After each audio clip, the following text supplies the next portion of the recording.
Hey everyone, what's up? My friend Andrew is here with me, and we're going to be talking about Treasure Planet. So starting out, Treasure Planet definitely isn't a super popular movie in a lot of people's eyes, especially when it came out in the box office. It kind of failed pretty badly, and they spent a lot of money on it and weren't able to make really that much money back. So a lot of people just kind of disregard it and think that it's a horrible movie, but it's actually a favorite of mine.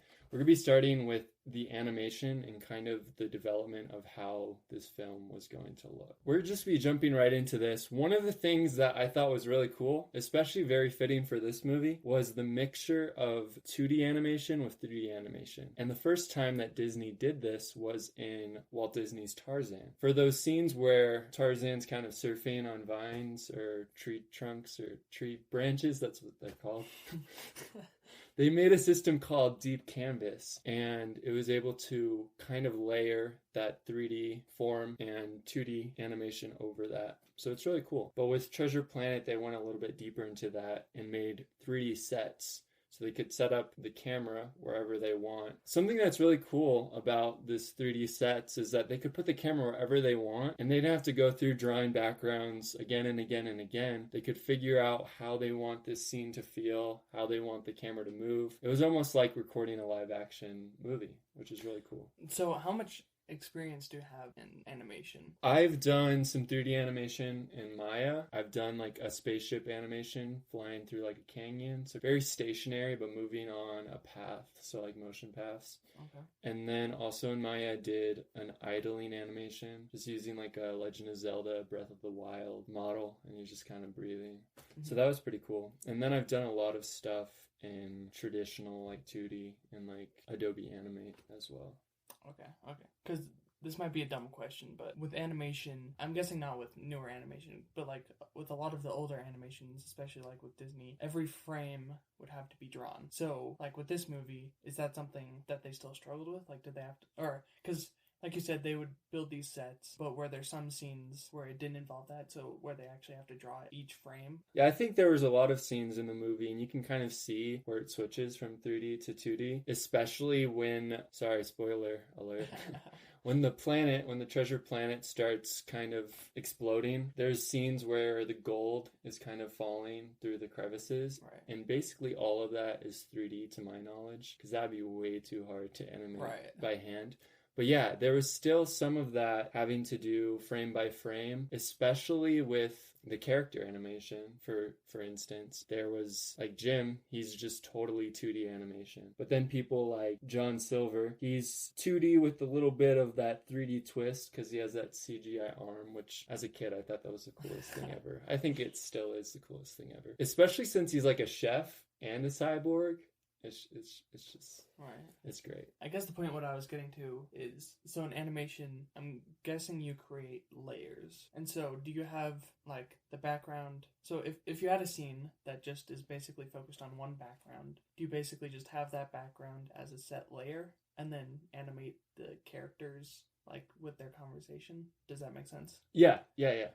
So basically, yeah, that's how it works. One like really good example of this is Star Wars, because they show you how it's done before computers. Because they had things where they would be cutting out ships or making it look like they're in hyperspace when literally they're just like not, and the ship is like this little tiny model. They did these amazing things just by cutting literally out of the film. Mm-hmm. And that's what they do with animation in a sense. But what they would do, I don't know exactly about Treasure Planet and what process they did with that, but what they did with a lot of Disney movies is they would use cell shading, and they would use kind of like these clear cell sheets, and they could draw or like paint in like the colors of different layers and then layer those on top of each other. Okay. And create this scene. Walt Disney actually created a camera of sorts. I can't think of the name right now. It's like a monoplane camera or something like that. And it was able to make it so, for instance, if you're walking towards the moon doesn't get any bigger. Like it stays the same size, you know? But the things that you're walking towards get bigger because the moon's so far away, so it stays the same size. So he was able to create this plane camera, like with different planes, and make it so when you zoom in, it zooms into everything except for the moon. It makes him look a lot more realistic. Disney made a lot of different technologies in order to do animation. I've never done anything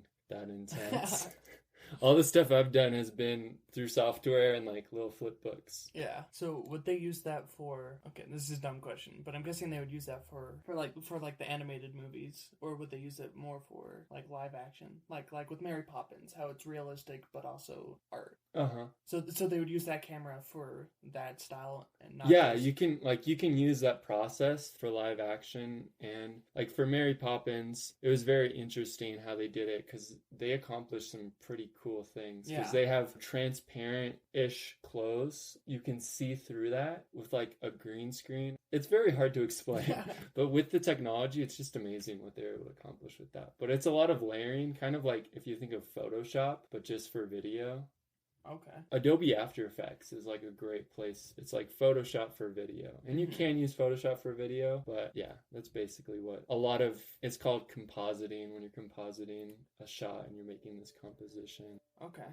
Okay. It's a very like in-depth process, and I've never done like any of it really, but it's a really cool process. One of the other things that they did in this movie was kind of trying to figure out the look of everything, which the look of the movie is amazing. Like it's beautiful. They used what they called the 70-30 rule, and they also use that for the music, but we'll be getting to that a little bit later. So they wanted the look of everything to be 30% sci-fi and 70% traditional, or basically what those things should usually look like. For instance, like the ship. It's like a ship with a mast, a very traditional, can't think of the word, like classical ship. But they put in things like the artificial gravity, laser cannons. So you look at it and you're like, yeah, this is something different. It's something interesting because you're taking two different ideas and kind of meshing them together. Because they could have gone in a totally different direction, like the Star Wars direction, for instance, where all ships are basically like metal, space is very cold. A lot of that is taken out of the equation, and it makes it very amazing and fantastical, I guess. And what I was going to say is, I think what also helps with the idea of space not being as cold is the artistic style. Because when you watch it, there's a lot of vibrant colors and like blue sky, and even the animals and creatures that they involve. Like you can see like these space whales just flying through, and you're like, that's pretty cool. Yeah, the space whales are super cool. And I think it's really interesting that they went that direction because, like you said, they were mixing two of these ideas together, and one being sci-fi, but one being realistic. Yeah, no, like, I think something that they did really cool is they showed kind of scientific phenomenons and stuff because they went into, like, that comet or meteorite or whatever when they were in that like really icy. So there's a moment in the movie where Jim and the captain John Silver go on the little ship and they go on their own little adventure together, just off on their own, and they ride behind like the tail of this comet, and they're in this ice shower, and it plays like the super cool, I think it's when it's playing I'm Still Here, and it's just this really cool like montage of his life now and his life before. I don't know what I'm saying, but yeah, it's pretty cool. No, that's good. That's really good. Okay. Something else that people don't realize is how much work these animators did. Because like you were saying, drawing frame by frame, but also making these characters imbued with emotion, and also that the characters possessed some kind of personality. You could really tell by the way that they talked, the way that they looked, the way that they acted, the kind of person that they are. For instance, with John Silver, something that's really interesting is they focused actually less on the idea of John Silver from Treasure Planet and more on the way how the voice actor they chose talked, because he kind of talked out of the side of his mouth. And they just really loved just like how this person was, so they actually focused it more on this cast member, which I think is a really cool thing that they did there. But one of the animators on this was actually Glenn Keane, or he was a supervisor over the animators for John Silver.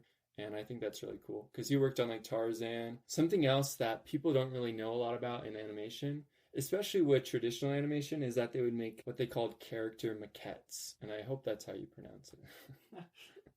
But basically what they are is the little action figures or these little models that character sculptors would sculpt. And you could see the proportions of the character, how tall they are, how lean they are, maybe their face a little bit. And you could look at that, and animators could look at that and draw the character from that and make sure that they're focusing on making him look the same and staying on model. Because if he didn't stay on model, I've animated before, and when something doesn't stay on model, it's like, oh wow, his hand's a lot bigger at the end of this than it was at the beginning, and it just doesn't look very professional. So that's one thing that they used And to help with that. and coming from a film perspective, there's tons of people, tons of animators, each animating potentially the same scene. And so if you have someone mess up, it's going to look super wonky, and it's just going to take the viewer out of the experience. And especially when you're dealing with like humans, people recognize the deformalities. I'm not sure if that's the correct word. When something's wrong, the brain realizes it. And that's when we start reaching into like the uncanny valley, which you probably don't come across when it comes to animating, like especially at this style. But yeah, when people recognize, and they might not be able to necessarily point it out, but like the brain realizes it, just disconnects the viewer from what's going on. Yeah. And I think that's something that you brought up that was really cool, is that experience. And I think this movie really, if you give it a chance, it is an experience. You really get involved in this world, involved in these characters and their lives. They made it so much more than what the book was, or I'm not saying the book is bad. The book is amazing, and I haven't read the whole book. I'm sorry, but the parts that I've read, they're amazing, and I've always loved the story of Treasure Island, and they brought it into this whole new world and this whole new realm and this whole new experience, and I think it's really cool. So those are some good points. Thanks, guys, for joining us again today, and we'll see you guys later. Bye.